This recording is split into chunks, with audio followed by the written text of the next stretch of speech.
सर्वप्रथम सम्यक संबुद्ध को और साथ ही साथ बाबा साहब भीमराव अम्बेडकर को 3 बार वंदन करती हूँ। वंदामि भंते उपासक एवं उपासकाओं को नमो बुद्धाय, जय भीम। मानव के आध्यात्मिक एवं सांसारिक जीवन में उपयोगिता। आध्यात्मिक जीवन में आर्य अष्टांगिक मार्ग में क्या उपयोगिता है? ये मार्ग मनुष्य को दुख से मुक्ति, आत्मिक शांति और प्रज्ञा ज्ञान और निर्वाण की ओर ले जाता है। सांसारिक जीवन में आर्य अष्टांगिक मार्ग में उपयोगिता मनुष्य को सही सोच, सुख शांति, सही आचरण और सही जीवन पद्धति सिखाता है। इस आर्य अष्टांगिक मार्ग को सुख मुक्ति का मार्ग कहते हैं। इसे 8 अंगों में विभाजित किया है। इसकी खोज तथागत बुद्ध ने उर्वेला में निरंजन नदी के किनारे पीपल वृक्ष के नीचे की थी। अपने स्व अनुभव से इसे जाना और इसका प्रतिपादन बुद्ध ने किया। आर्य अष्टांगिक मार्ग का वर्णन धम्मचक्कप्रवर्तन सूत्र में आता है। इसे वाराणसी सारनाथ के इतिपत वन में पंचवग्गीय भिक्खु बप्पभद्दीय महानाम आश्रयजीत एवं कौंडिन्य को प्रथम उपदेश के रूप में दिया।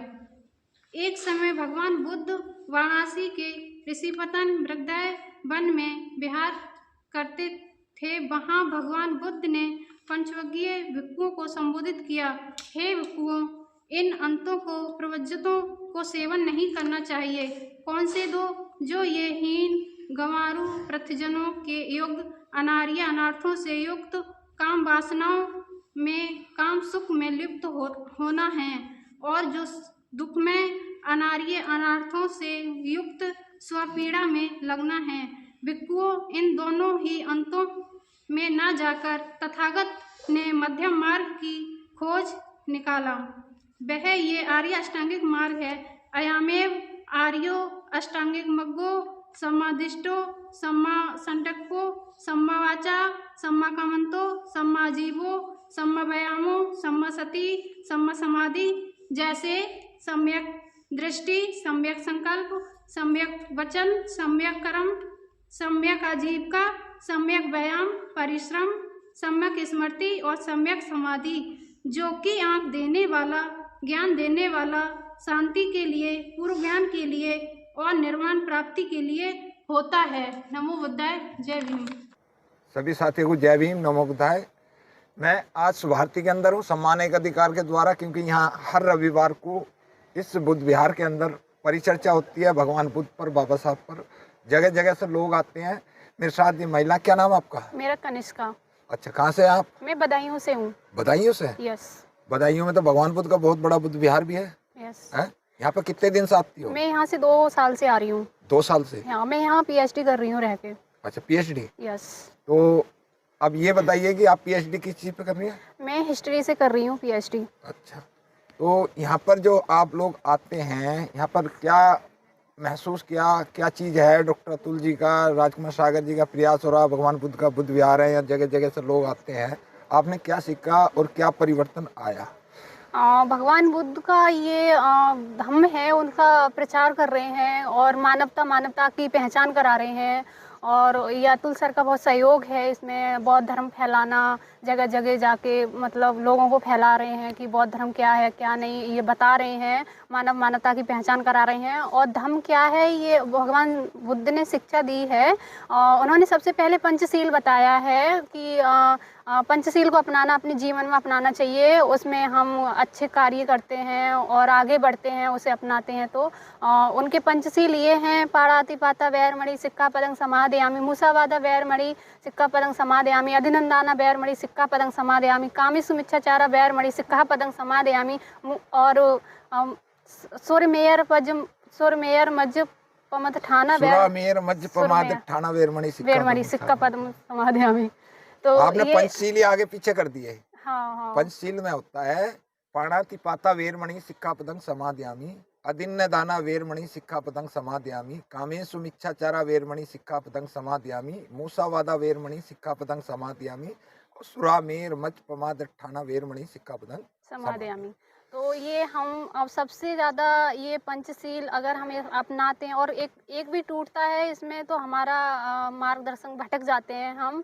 और फिर उसके बाद भगवान बुद्ध ने मतलब 4 आर्य सत्य दिए हैं। दुःख क्या है, दुःख का कारण क्या है, दुःख निवारण, दुःख का मार्ग भी है।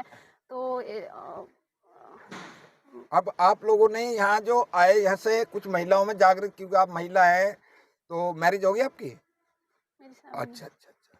तो आप जो, क्योंकि आप पीएचडी कर रही हैं, पीएचडी बहुत हाई लेवल चीज है, तो आप लोग कुछ महिलाओं को, स्टूडेंटों को, लड़कियों को, लड़कों को संबोधित करते हैं बुद्ध के बारे में? बाबा हाँ, करती बाबा साहब भी हूँ मैं। पढ़े हैं आपने कभी? नहीं। हाँ, पढ़े हैं। बाबा साहब कौन कौन सी पुस्तक पढ़ी है? उनकी ज़्यादा नहीं पढ़ी है मैंने, बस इतना उनकी जीवन परिचय और क्या किया उन्होंने, महिलाओं के लिए सम्मान दिया है उन्होंने, हमारे हक के लिए लड़ी उन्होंने, और बहुत सारे उन्होंने सहयोग किए हैं महिलाओं के लिए।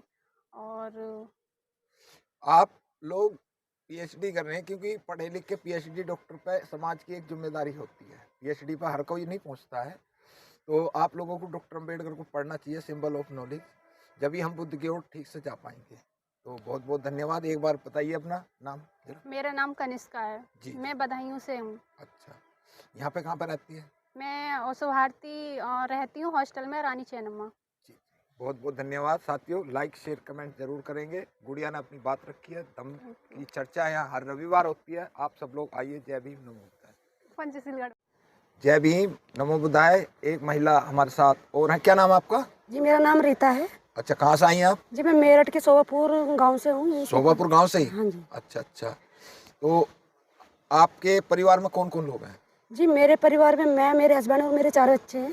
अच्छा अच्छा। यहाँ हर रविवार आती हैं आप? जी हाँ, मैं हर संडे आती हूँ। कभी कभी ऐसा हो जाता है, प्रॉब्लम घर में हो जाती है तो मैं नहीं भी आ पाती हूँ। जी। शोभापुर तो ज्यादातर एससी समाज का गाँव है। हाँ जी, वहाँ पे सारे एससी समाज के ज़्यादातर वहीं पे। तो यहाँ पर कितने लोगों को लाते हैं, मतलब कितने साल से आ रही हैं यहाँ पे? देखो, मैं यहाँ पे 3 साल से आ रही हूँ। जब से मैंने नर्सिंग का एडमिशन लिया है तब से मैं यहाँ पे आ रही हूँ। अच्छा जी। क्या परिवर्तन लगा आपको? मुझे परिवर्तन ये लगा है कि मेरे में गुस्सा बहुत था। अच्छा।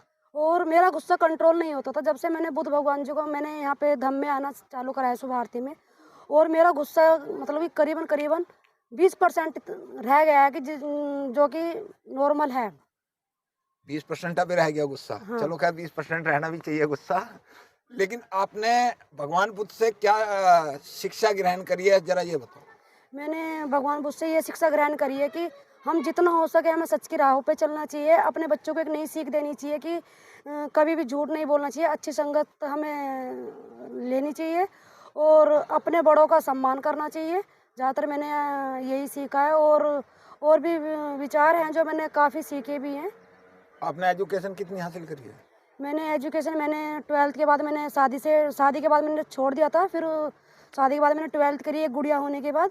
उसके बाद मैंने फिर शादी के 14 साल बाद मैंने नर्सिंग की है। अच्छा, शुभ आरती से। नर्सिंग हाँ जी। फाइनल होगी? हाँ जी। तो अब इसी में सर्विस करती हो? अभी नहीं कर रही हूँ, मैं थोड़ा ये सोच रही हूँ कि अभी थोड़ा और टाइम दे के मैं गवर्नमेंट जॉब हासिल करूँ। तो नर्सिंग से भी, गवर्नमेंट जॉब तो नर्सिंग से भी हो जाएगी, क्या दिक्कत है? हाँ जी, क्यों नहीं। जब कोर्स कंप्लीट हो गया तब मैं यही चाहूँगी कि मैं गवर्नमेंट जॉब लूँ यहाँ से। आप के गांव के अंदर सारी जो एससी समाज है या वो समाज है, आपने बाबा साहब डॉक्टर अम्बेडकर को पढ़ा कभी? मैं देखो पढ़ा भी है कुछ, जैसे लाइब्रेरी भी आपके गांव में? हाँ, अम्बेडकर लाइब्रेरी भी है हमारे यहाँ पे, और मैं वहाँ पे जाती हूँ। मेरी गुड़िया है तानिया, वो भी हमेशा रेगुलर वहाँ जाती है।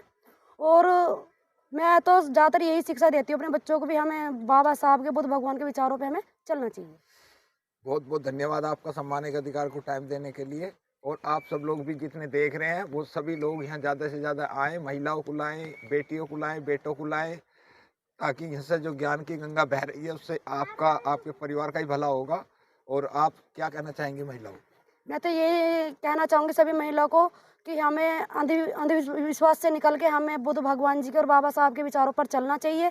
जितना हो सके हम अपने बच्चों को भी इसी राह पे हमें चलाना चाहिए, ना कि हमें अंधविश्वास में हमें जाना चाहिए। बहुत बहुत धन्यवाद। जय भीम।